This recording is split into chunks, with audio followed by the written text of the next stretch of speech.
오늘 말씀은 다윗이 얼마나 하나님을 사랑하고 그에게 예배드리기를 사모하는지를 노래하고 있습니다. 하나님께 예배드리는 것은 마음과 정성과 또 힘을 다해서 드려야 하죠. 어느 권사님이 계세요.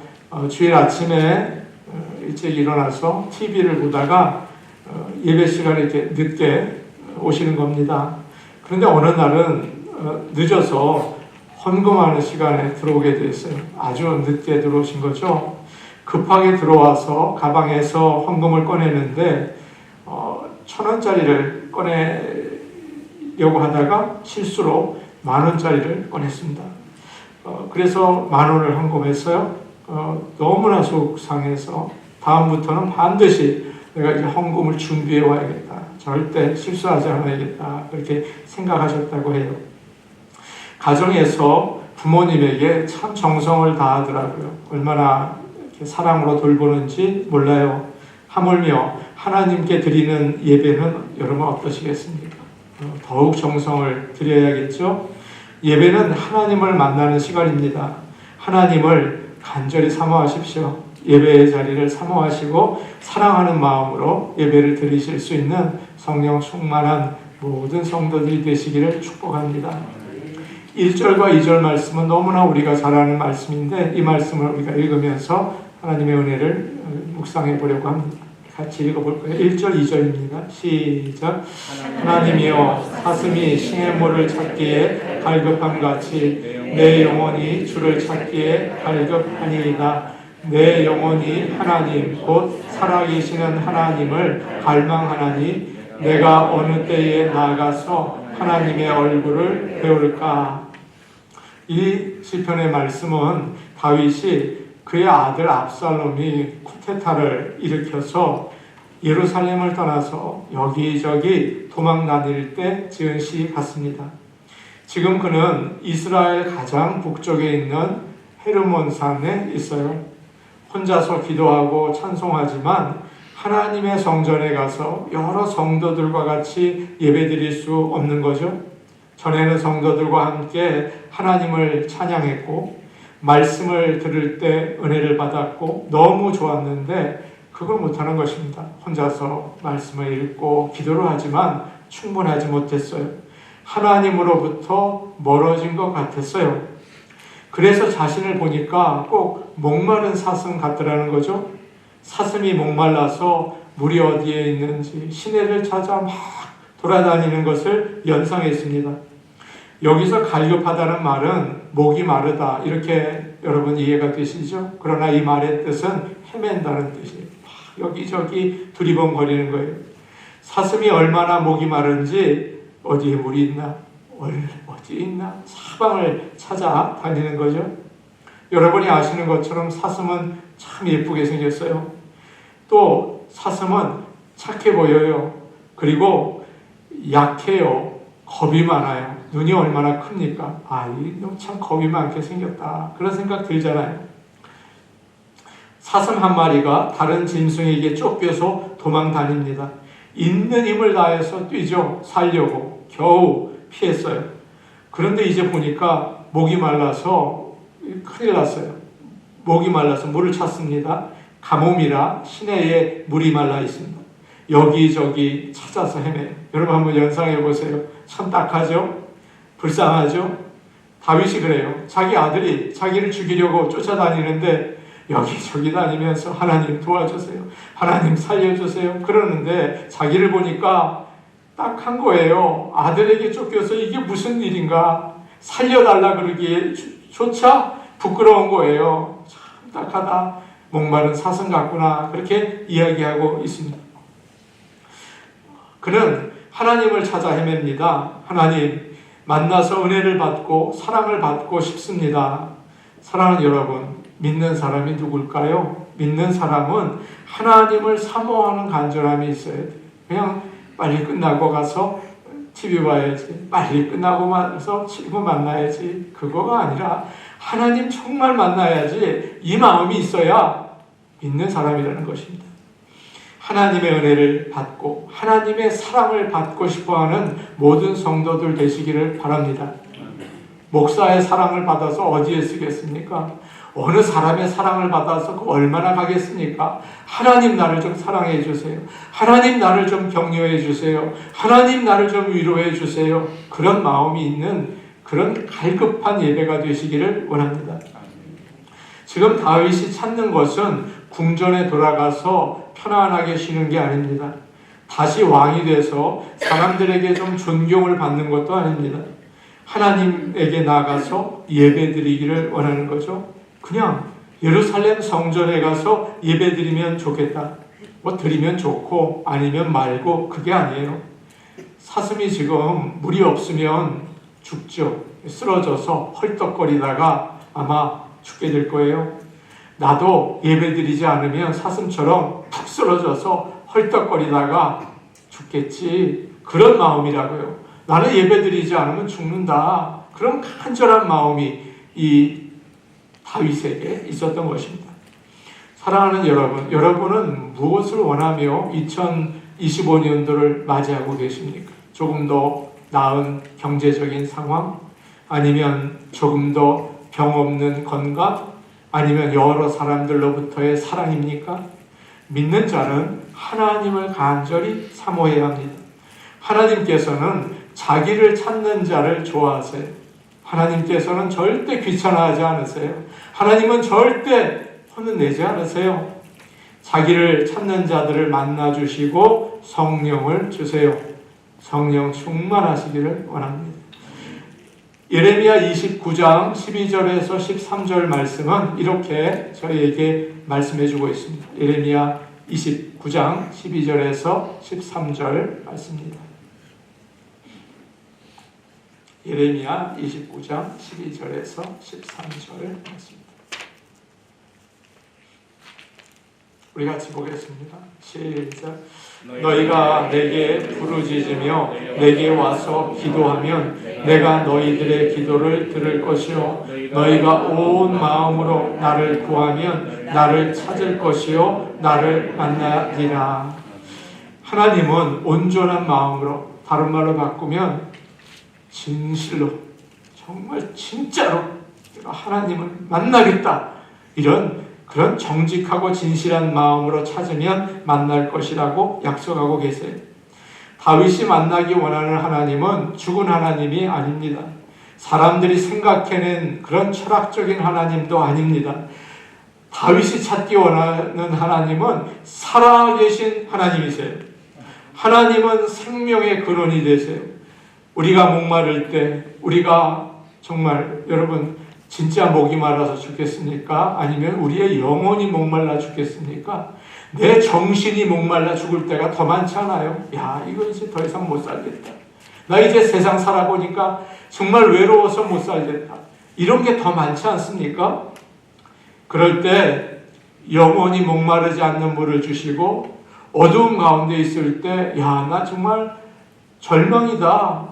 나에겐 소망이 없어. 이런 어두움 가운데 있을 때 빛을 주신다고 약속하고 계세요.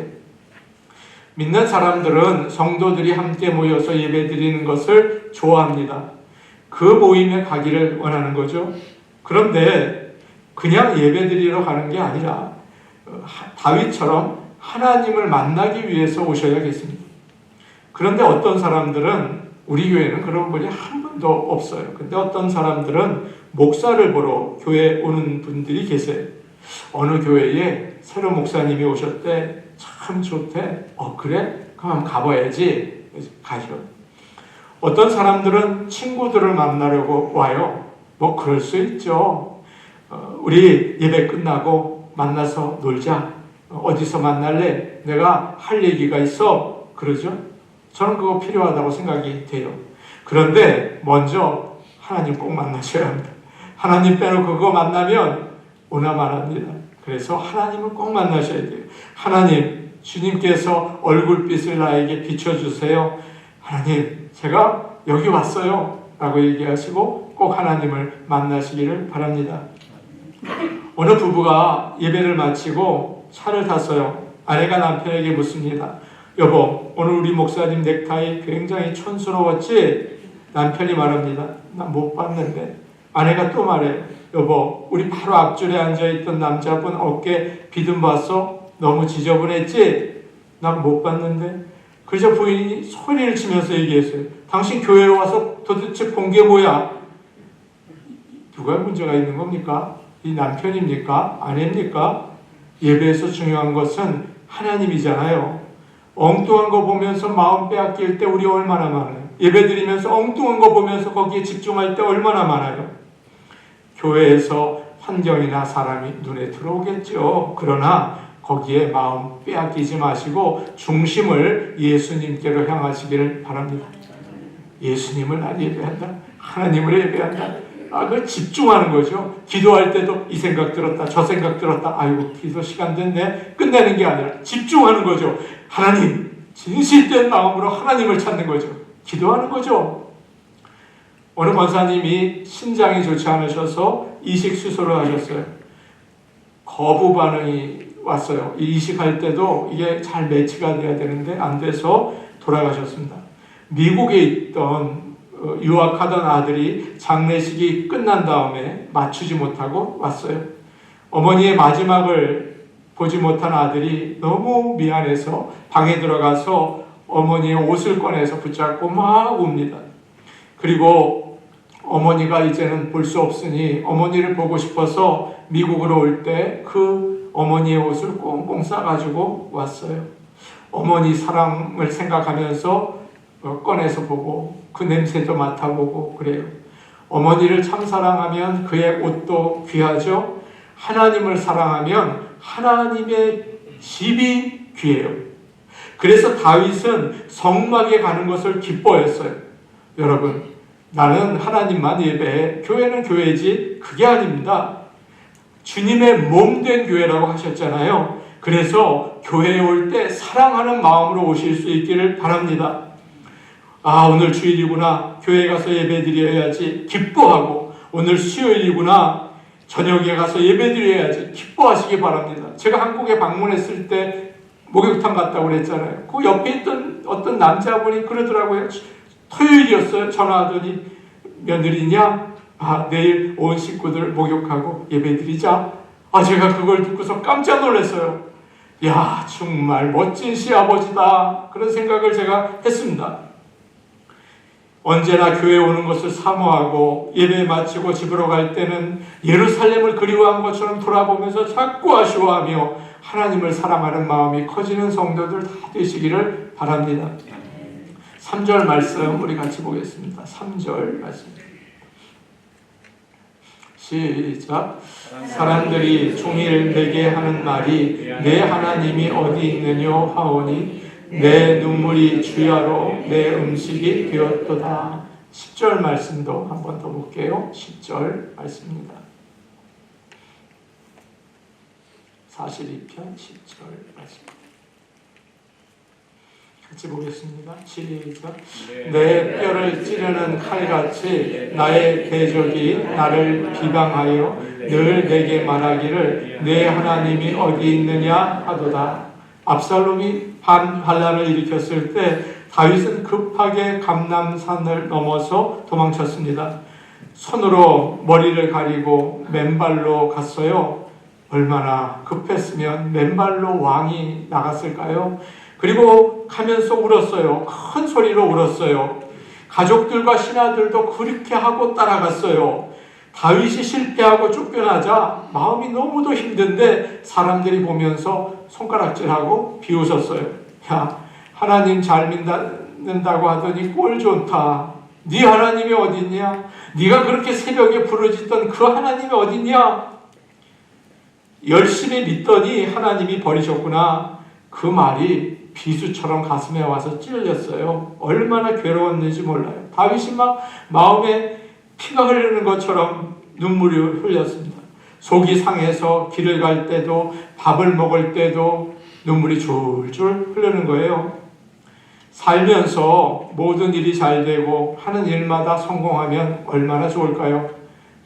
2025년 여러분이 모두 건강하시고 하는 모든 일마다 주 안에서 형통하기를 축복합니다.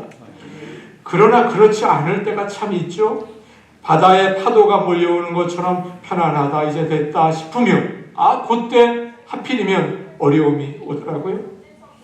사업에 실패하고 가족이 큰 병에 들고 억울한 일을 당해요. 그럴 때 사람들이 말합니다. 너 하나님을 그렇게 믿더니, 너 주일마다 와서 찬양도 하고 그러더니 너 그게 뭐냐? 내가 믿는 하나님은 뭐 하시는 거니? 하나님이 정말 살아계시니? 라고 얘기하면 정말 힘들어요. 더 힘들어요. 어느 여자 집사님 남편이 사업을 하다 부도가 났습니다. 그러니까 생활을 할 수도 없고 특별히 아이들 학비를 낼 수 없는 거예요.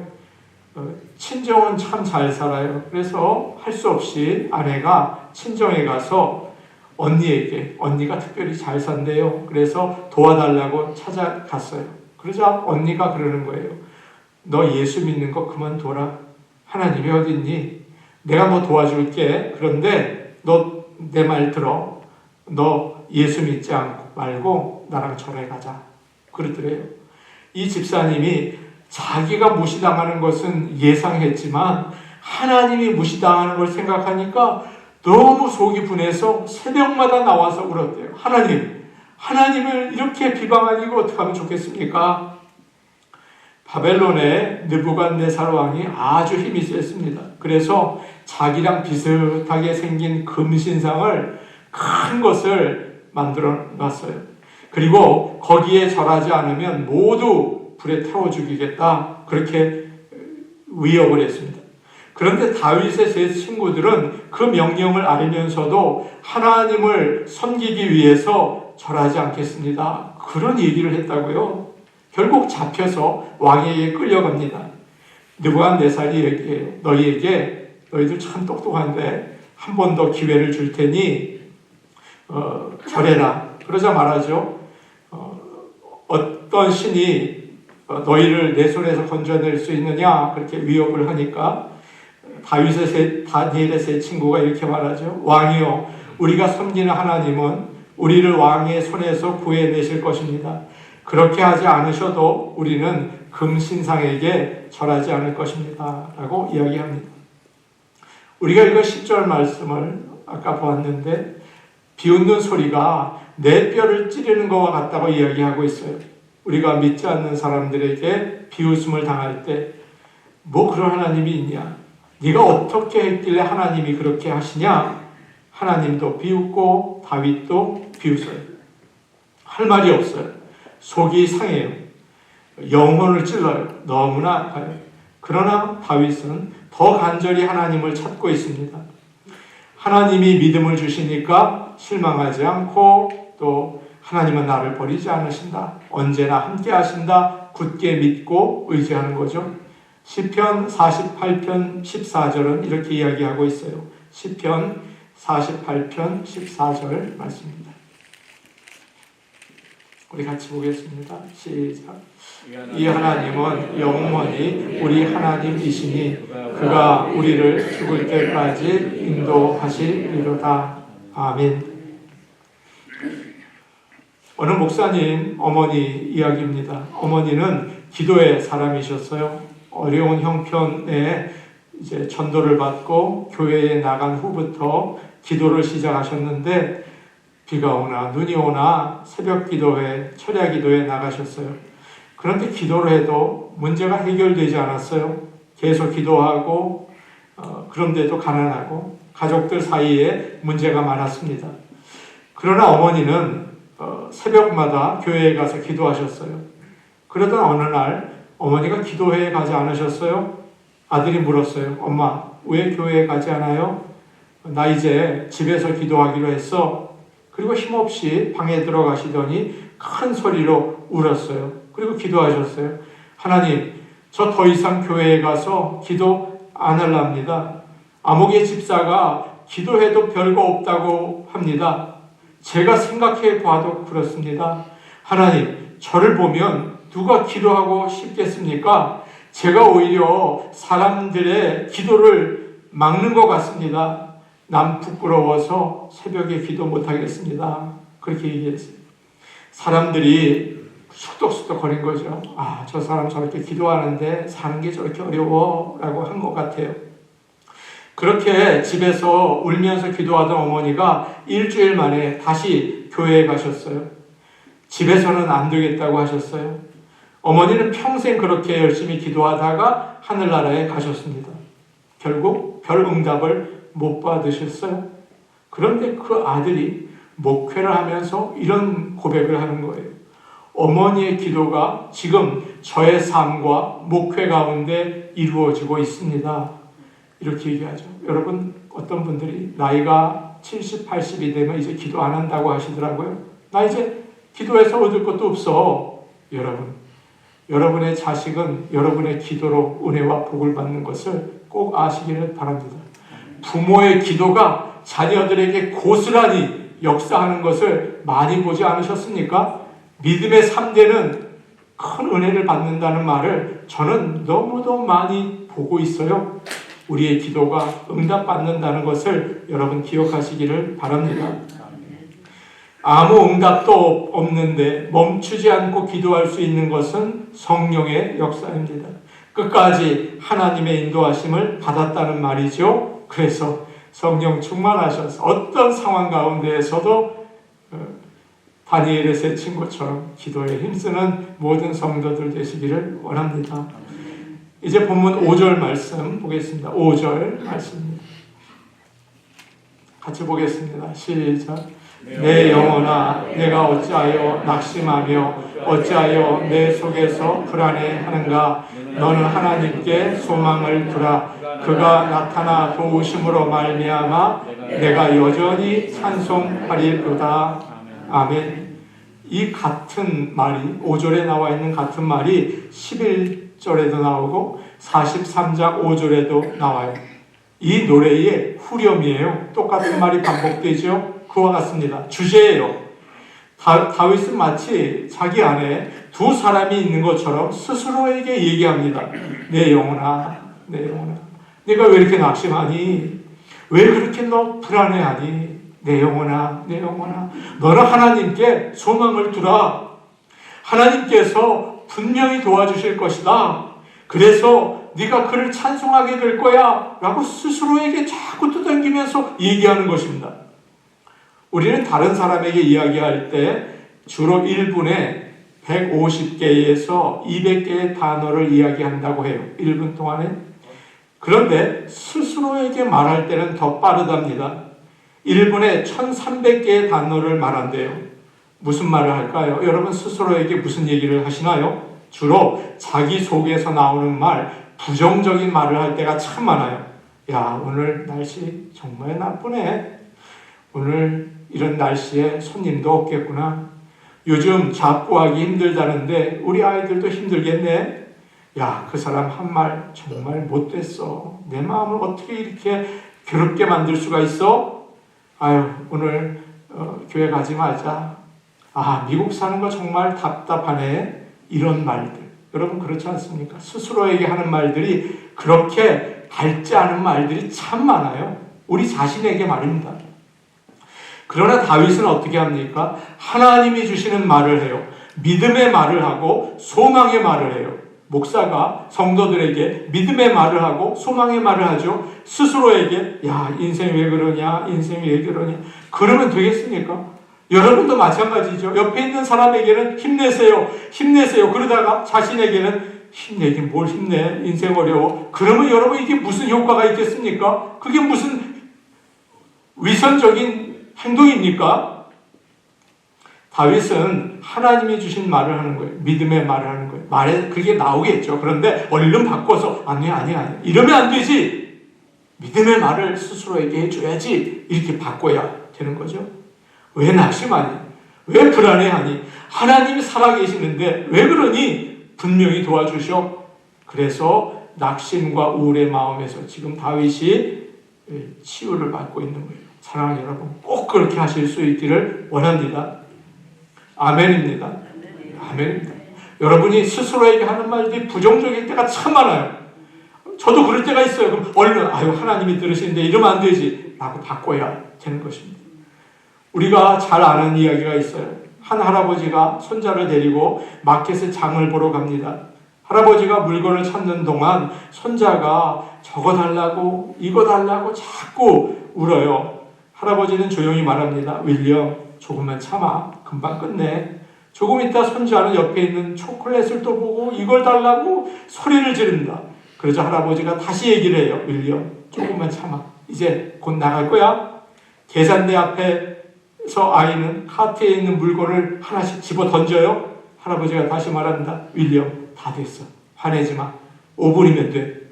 한 여인이 뒤에서 이 모습을 보면서 감동을 받았어요. 할아버지, 정말 대단하세요.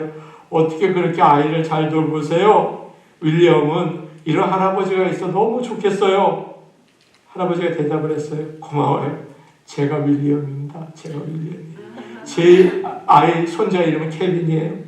이 할아버지는 지금 자신에게 얘기를 하고 있는 거예요. 힘들어도 참아. 힘들어도 화내지 마. 그렇게 자신을 격려하는 거예요. 얼마나 정말 멋진 할아버지 아닙니까? 기가 막힌 상황에서 눈물만 나올 때 낙심하고 원망하고 한숨을 쉬죠. 여러분, 그럴 수밖에 없죠. 제가 여러분 그것까지 막을 수는 없을 것 같아요. 저도 그러니까 말이죠. 그런데 누군가는 옆에서 믿음의 불을 붙여줘야 합니다. 그런데 그렇지 못할 때 스스로 이렇게 세울 수도 있어야죠. 너 하나님 바라봐야지. 너 기도해야지. 너 찬송해야지. 너 믿는다며. 이렇게 말해줘야 합니다. 영국의 유명한 마틴 로이드 존스 목사님은 이런 말을 하셨어요. 여러분은 자신에게 설교할 수 있어야 합니다. 목사만 설교해서는 안 되는 거죠.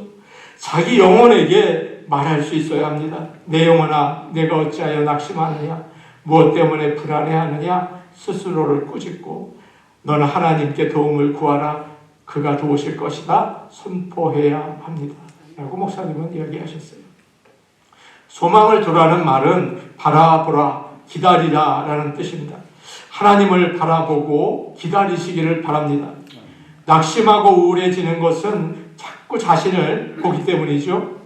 자기를 보면 회개하는 건 좋지만 지나치면 낙심하게 돼요. 우리 스스로를 보면서 야, 나는 정말 아무것도 아니야. 회개하게 되죠. 그런데 이게 지나치면 우울증 되기 딱 좋은 것입니다. 바울과 실라가 빌립보에서 복음을 전하다가 감옥에 갇혔습니다. 자신들의 불쌍한 처지를 보면서 낙심이 됐겠죠. 그런데 밤에 일어나서 하나님을 바라보면서 찬송과 기도를 드렸어요. 선한 목자 되신 주여 우리를 도우소서. 이렇게 기도하시기를 바랍니다. 한국의 축구 선수 가운데 영국에서 활동하는 손흥민 선수가 있습니다. 아버지가 축구 선수였는데 아들을 어릴 때부터 잘 가르쳤대요. 그래서 훌륭한 선수가 되었고 인성도 훌륭해요. 보통 선수들은 오른발, 왼발 중에 한쪽을 주로 사용하는데 손흥민 선수는 양발을 똑같이 왼발도 오른발과 조금도 부족함 없이 쓸 수가 있습니다. 그래서 어디서든지 골을 넣을 수가 있는 거죠. 얼마 전에 그는 차범근 선수가 11년 동안 넣은 121골을 깼어요. 그래서 사람들은 손흥민 선수를 볼 때마다 오늘도 한 골 넣어주겠지 이런 기대감을 가지고 있다고요. 그는 지금까지 거의 실망시키지 않고 한 게임에 한 개씩, 어떨 때는 2개씩 골을 넣었어요. 다윗은 하나님께 소망을 두라, 기대하라, 그러면 도와주실 것이다 라고 말합니다. 국민들은 손흥민 선수를 보면서 기대를 하고 있어요. 그런데 하나님을 보면서 기대하고 있습니까? 사랑하는 여러분, 믿음은 하나님을 보면서 기대하는 것입니다. 하나님을 보면서 소망을 가지는 것이에요. 사도행전 3장을 보면 성전문 앞에 한 안진뱅이가 앉아 있습니다. 그날도 누가 좀 지폐를 주면 좋겠다. 누가 좀 20불짜리를 주면 좋겠다. 기대하고 있었어요. 그걸로 오늘 점심을 먹어야지. 그런데 정말 아무것도 가진 거 없어 보이는 빈털털이 둘이 걸어오는데 저 사람들이 거진지 내가 거진지 상황이 비슷해 보여요. 베드로와 요한이 걸어왔어요. 기대도 하지 않았어. 고개를 들지 않아요. 동전이라도 던져라. 동전이라도 던져라. 그런데 베드로가 나를 좀 보라 라고 하는 거예요. 그러더니 은과 금은 내게 없지만, 없대. 다시 고개를 숙여야 되는데, 나사렛 예수 그리스도의 이름으로 일어나라 그러는 거예요. 그런데 돈은 없는데 그가 일어났어요. 이제는 구걸할 필요가 없어졌어요. 그는 결혼도 할 수 있고 직장도 가질 수 있고 교회에 가서 간증도 할 수 있게 되었어요. 하나님은 우리의 진짜 소망인 거예요. 아무리 어려움이 있다 하더라도 항상 소망은 있습니다. 하나님이 계시기 때문이에요. 큰 파도가 밀려와도 하나님의 능력이 그것을 잠잠하게 하십니다. 지금 하나님의 사랑을 느끼지 못한다고 해도 하나님은 우리를 변함없이 사랑하세요. 지금 하나님의 약속이 보이지 않는다고 하더라도 소망을 잃지 않으면 이루어집니다. 하늘이 캄캄해도 소망의 별이 거기에 있는 것과 같은 거죠. 하나님께 소망을 두시고 2025년을 맞이하시기를 바랍니다. 2024년도 소망 다 잃으셨어요? 내 인생 돌아보니 다 끝났어요? 하나님이 계세요. 소망의 별이 있어요. 어떤 처지에도 하나님을 바라보며 찬양하고 기도하셔서 기쁨과 생명을 누리시는 모든 성도들 되시기를 축복합니다. 아멘. 우리 이제 함께 기도하겠습니다.